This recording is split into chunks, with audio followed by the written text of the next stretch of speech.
बरसात का मौसम अपने पूरे शबाब पर था। रामपुरा गांव की शाम धीरे धीरे अंधेरे में डूब रही थी। आसमान पर काले बादल ऐसे छाए थे जैसे किसी ने सूरज को कैद कर लिया हो। तेज हवाएं धूल उड़ाते हुए खेतों से गुजर रही थी और कुछ ही पलों में बिजली की जोरदार कड़कड़ाहट के साथ मूसलाधार बारिश शुरू हो गई। गांव के लोग भागकर अपने अपने घरों और दुकानों में छिपने लगे। उसी बारिश में एक दुबला पतला युवक अपनी पुरानी लकड़ी की रेडी को धक्का देता हुआ बस स्टैंड चौक की ओर जा रहा था। उसका नाम था रघु। रघु की दुनिया बहुत छोटी थी।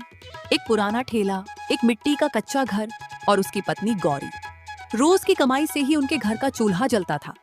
घर की छत इतनी जर्जर थी कि हर बारिश में जगह जगह से पानी टपकने लगता था।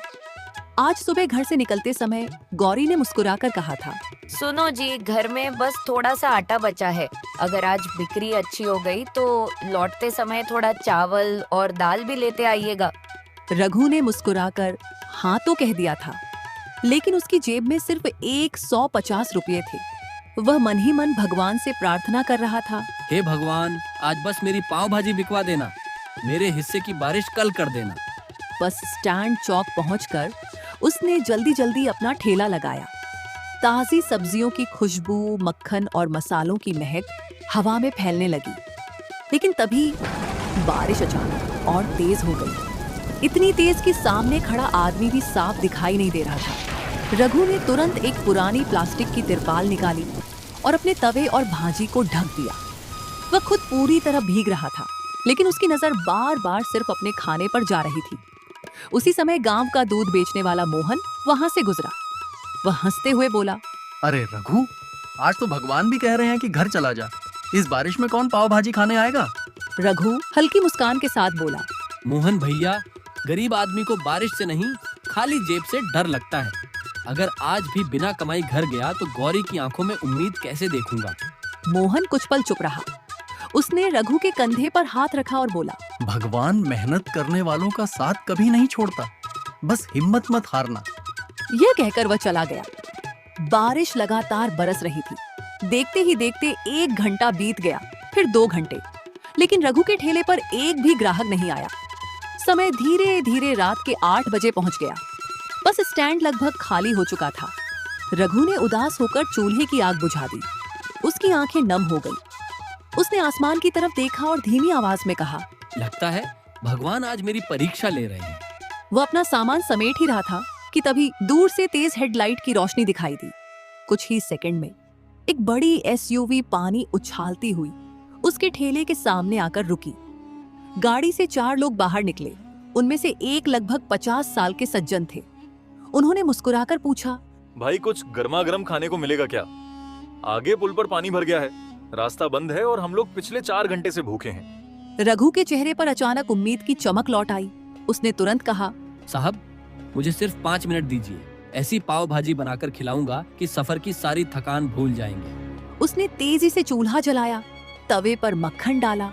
मसालों की खुशबू बारिश की ठंडी हवा में फैल गई और उधर उन मुसाफिरों को बिल्कुल भी अंदाजा नहीं था कि आज उनकी जिंदगी में आने वाला ये छोटा सा ठेला जल्द ही पूरे इलाके की सबसे मशहूर पाव भाजी बनने वाला है। रघु ने तवे पर मक्खन का एक बड़ा टुकड़ा डाला। छन्न की आवाज के साथ मक्खन पिघलने लगा। उसने उबले हुए आलू, ताजी गोभी, मटर, टमाटर और अपने हाथों से तैयार किया हुआ खास मसाला तवे पर डाला। देखते ही देखते चारों तरफ ऐसी खुशबू फैल गई कि ठंडी बारिश में भी भूख दोगुनी हो गई। वहीं खड़े एक छोटे लड़के ने अपने पिता से कहा, पापा, कितनी अच्छी खुशबू आ रही है, जल्दी खाना मंगाइए ना। रघु मुस्कुराया और बोला, बस 2 मिनट साहब, गर्मा गर्म तैयार हो रही है। कुछ ही देर में उसने मक्खन में सिके हुए कुरकुरे पाव और भाप उड़ती हुई पाव भाजी प्लेट में सजाकर सबके सामने रख दी। जैसे ही उन सज्जन ने पहला निवाला खाया, उनकी आंखें चमक उठी। वाह, कमाल कर दिया भाई। इतनी स्वादिष्ट पाव भाजी तो मैंने आज तक बड़े बड़े रेस्टोरेंट में भी नहीं खाया। उनकी पत्नी भी मुस्कुराते हुए बोली, सच कहूँ तो इस बारिश में इसका स्वाद 2 गुना हो गया है। 1 प्लेट और बनाइए। देखते ही देखते 4 प्लेट खत्म हो गई। रघु खुशी खुशी और प्लेटें बनाता गया। करीब आधे घंटे बाद सबने पेट भरकर खाना खाया। फिर सज्जन ने पूछा, आपके पाव भाजी के कितने रुपए हुए? रघु ने झिझकते हुए कहा। साहब, आपका कुल बिल 620 रुपए हुआ। सज्जन ने अपनी जेब से 3000 रुपये निकाले और रघु की हथेली पर रख दिए। रघु घबरा गया और बोला, अरे साहब, इतने पैसे मेरे पास तो छुट्टे भी नहीं है। सज्जन ने मुस्कुराते हुए बोला, बाकी पैसे तुम्हारी मेहनत का इनाम है। आज अगर तुम्हारा ठेला यहाँ नहीं होता तो शायद हमें पूरी रात भूखा ही रहना पड़ता। इतना कहकर उन्होंने अपना मोबाइल निकाला, रघु की पाव भाजी बनाते हुए एक छोटी सी वीडियो बनाई और बोले, तुम्हें कोई नहीं जानता, लेकिन कल से पूरा शहर तुम्हें जानेगा। उन्होंने वो वीडियो अपने सोशल मीडिया पर डाल दी। रघु को इन बातों की ज्यादा समझ नहीं थी। उसने बस दोनों हाथ जोड़कर कहा, भगवान आपका भला करे साहब। एसयूवी वहां से चली गई। रघु ने कांपते हाथों से उन पैसों को माथे से लगाया। उसकी आंखों से आंसू निकल पड़े। आज कई दिनों बाद उसे लगा कि भगवान ने उसकी सुन ली। वह जल्दी जल्दी ठेला लेकर घर पहुंचा। जैसे ही गौरी ने दरवाजा खोला, रघु ने मुस्कुराते हुए 3000 रुपये उसके हाथ में रख दिए। गौरी हैरान रह गई। इतने सारे पैसे कहीं उधार तो नहीं ले? रघु हंस पड़ा। नहीं गौरी, आज हमारी मेहनत जीत गई। उन्हें क्या पता था कि उसी रात अंधेरे में कोई उनकी खुशियां देखकर जल रहा था। बस स्टैंड के सामने किराने की दुकान चलाने वाला भोला सेठ दूर खड़ा सब कुछ देख चुका था। उसने अपनी मुट्ठी भींच ली। एक ठेले वाला ही और इतनी इज्जत। अगर ये ऐसे ही चलता रहा तो कल पूरा गांव इसी के पास जाएगा। नहीं, कुछ करना पड़ेगा। अगली सुबह भोला ने अपने 2 आदमियों को बुलाया। वह धीरे से बोला, आज से पूरे गांव में खबर फैला दो कि रघु बासी सब्जियों से पाव भाजी बनाता है। लोग डरेंगे तभी उसकी दुकान बंद होगी। दोनों आदमी ने मुस्कुराते हुए कहा। समझ गए सेठ जी, शाम तक पूरा गांव यही बात करेगा। रघु को इन साजिशों की कोई खबर नहीं थी। वह तो पूरे उत्साह से ताजी सब्जियां खरीद रहा था, क्योंकि उसे उम्मीद थी कि शायद आज कल से भी ज्यादा ग्राहक आएंगे। लेकिन उसे नहीं पता था, आज उसकी जिंदगी की सबसे बड़ी परीक्षा शुरू होने वाली थी। अगली शाम बारिश तो नहीं थी, लेकिन आसमान बादलों से ढका हुआ था। ठंडी हवा चल रही थी और बस स्टैंड चौक पर लोगों की चहल पहल शुरू हो चुकी थी। रघु ने अपने ठेले पर ताजी सब्जियां सजाई, मक्खन निकाला और तवे पर पहली बार मसाला भूनना शुरू किया। खुशबू दूर दूर तक फैलने लगी। उसी समय भोला सेठ अपने 2 आदमियों के साथ वहां पहुंचा। वह जोर से बोला, अरे अरे, कोई इस ठेले पर मत खाना। ये बासी सब्जियों से पाव भाजी बनाता है। कल शहर वालों को भी यही बासी सब्जी खिलाया था। उसके आदमी भी ऊंची आवाज में बोले, हाँ, हमने भी अपनी आंखों से देखा है। इसकी पाव भाजी खाने से लोग बीमार पड़ जाते हैं। आसपास खड़े कुछ लोग रुक गए। जो ग्राहक रघु के ठेले की ओर आ रहे थे, वे भी डरकर पीछे हट गए। रघु घबरा गया। वह हाथ जोड़कर बोला, भाइयों, ऐसा मत कहिए। मैं हर सुबह मंडी से ताजी सब्जियां लाता हूँ। आप चाहें तो अभी देख लीजिए। मैं कभी किसी को खराब खाना नहीं खिला सकता। लेकिन भोला सेठ हंसते हुए बोला, अपनी गलती कौन मानता है? चलो भाई, यहाँ से चलते हैं। कुछ ही मिनटों में ठेले के सामने सन्नाटा छा गया। रघु चुपचाप खड़ा रहा। उसकी आंखों में आंसू थे, लेकिन उसने हिम्मत नहीं हारी। वह मन ही मन बोला, अगर मेरा खाना अच्छा है तो एक दिन सच खुद लोगों के सामने आ जाएगा। करीब 1 घंटे बाद दूर से लगातार 3 गाड़ियां बस स्टैंड पर आकर रुकी। सबकी नजरें उधर चली गई। पहली गाड़ी से वही शहर वाले साहब उतरे, जो कुछ दिन पहले बारिश में रघु की पाव भाजी खाकर गए थे। उन्होंने आते ही मुस्कुराकर कहा, अरे रघु भाई, आज तो मैं अपने दोस्तों को भी साथ लेके आया हूँ। पूरे रास्ते इन्हें आपकी पाव भाजी के बारे में बताते हुए आया हूँ। रघु खुशी से भर गया। भोला सेठ का चेहरा उतर गया। साहब ने आसपास खड़े लोगों की तरफ देखकर कहा, जिसने भी कहा है कि यहाँ खराब खाना मिलता है, उसने झूठ बोला है। हमने यहाँ खाया था, तभी तो आज फिर 40 किलोमीटर दूर से वापस आए हैं। इतना सुनते ही उनके साथ आए सभी लोग बोले, पहले हमारे लिए 8 प्लेट पाव भाजी लगाइए। रघु ने तेजी से काम शुरू कर दिया। मक्खन तवे पर पिघलने लगा। मसालों की खुशबू पूरे चौक में फैल गई। अब वही गांव वाले, जो कुछ देर पहले डर रहे थे, एक दूसरे का चेहरा देखने लगे। तभी गांव के बुजुर्ग रामदयाल काका आगे आए। उन्होंने मुस्कुराकर कहा, रघु बेटा, गलती हमारी थी। हमने बिना सच्चाई जाने दूसरों की बातों पर भरोसा कर लिया। पहले मेरे लिए भी 1 प्लेट बना। रघु की आंखें भर आईं। उसने कहा, काका, आपकी प्लेट मेरी तरफ से। रामदयाल काका ने पहला निवाला खाते ही कहा, वाह, ऐसी पाव भाजी तो मैंने आज तक नहीं खाई। देखते ही देखते रघु के ठेले पर लंबी लाइन लग गई। सारी पाव भाजी रात होने से पहले ही खत्म हो गई। भोला सेठ दूर खड़ा ये सब देख रहा था। उसने गुस्से में अपने आदमी से कहा, आज तो बच गया, लेकिन मैं इसकी दुकान कभी नहीं चलने दूंगा।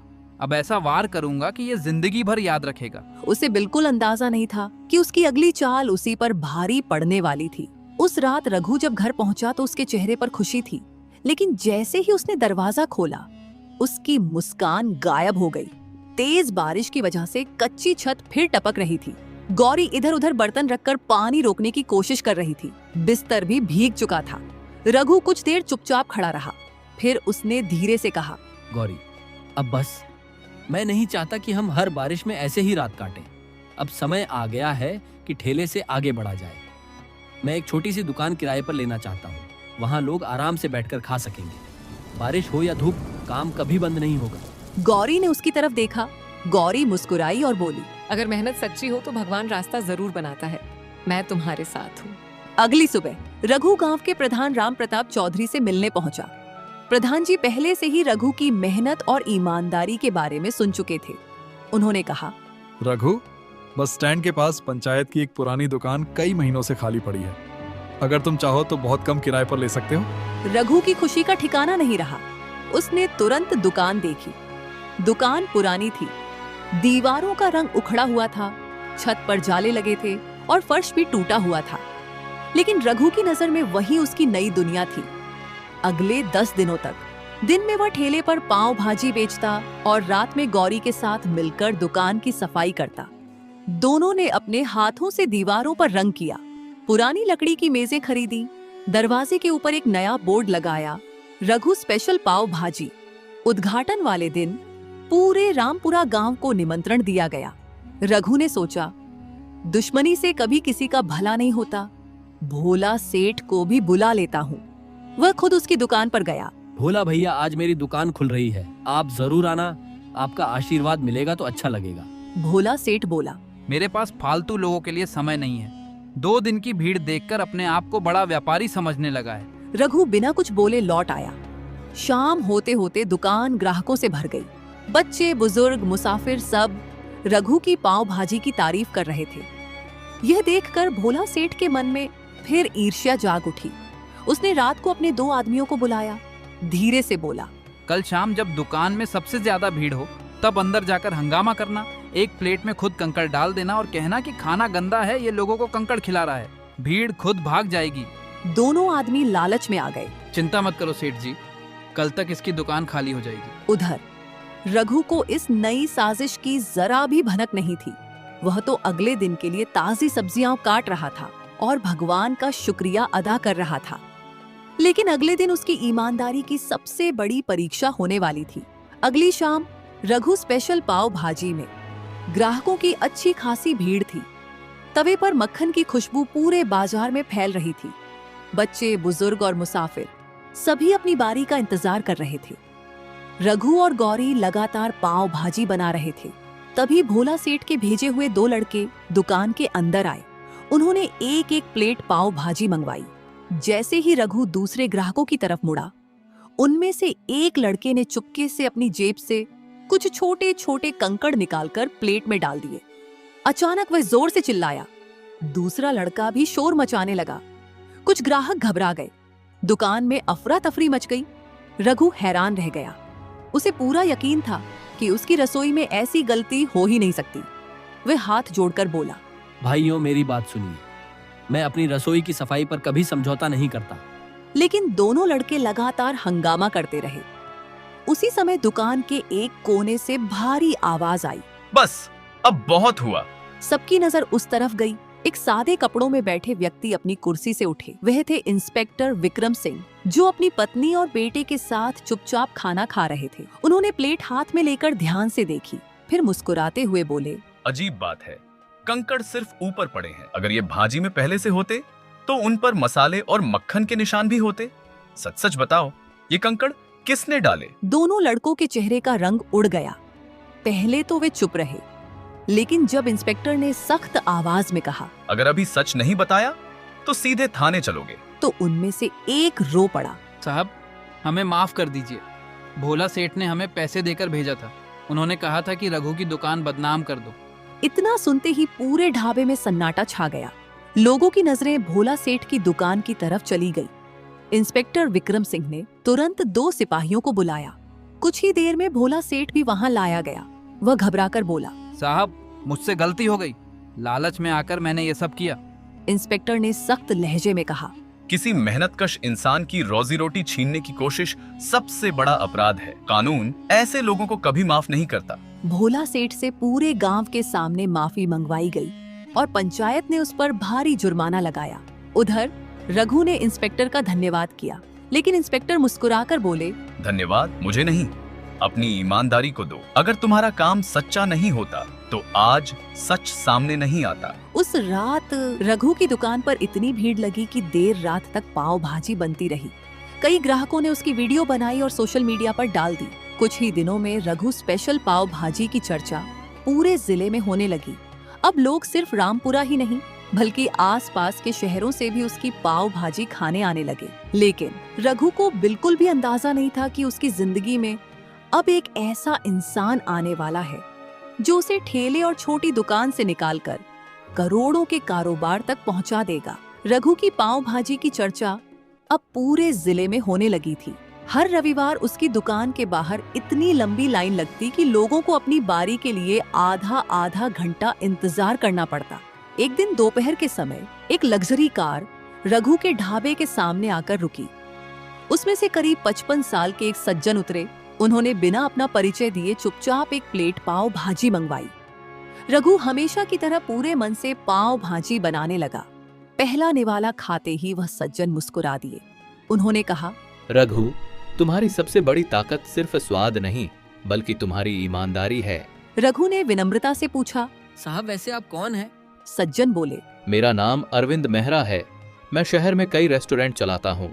पिछले कई दिनों से तुम्हारे बारे में सुन रहा था। आज खुद देखने आया हूँ। अगर तुम तैयार हो तो मैं तुम्हारे साथ साझेदारी करना चाहता हूँ। पैसा मैं लगाऊंगा लेकिन स्वाद और नाम तुम्हारा होगा। रघु एक पल के लिए सोच में पड़ गया। उसे अपना पुराना ठेला, बारिश वाली रात और गौरी की बातें याद आ गई।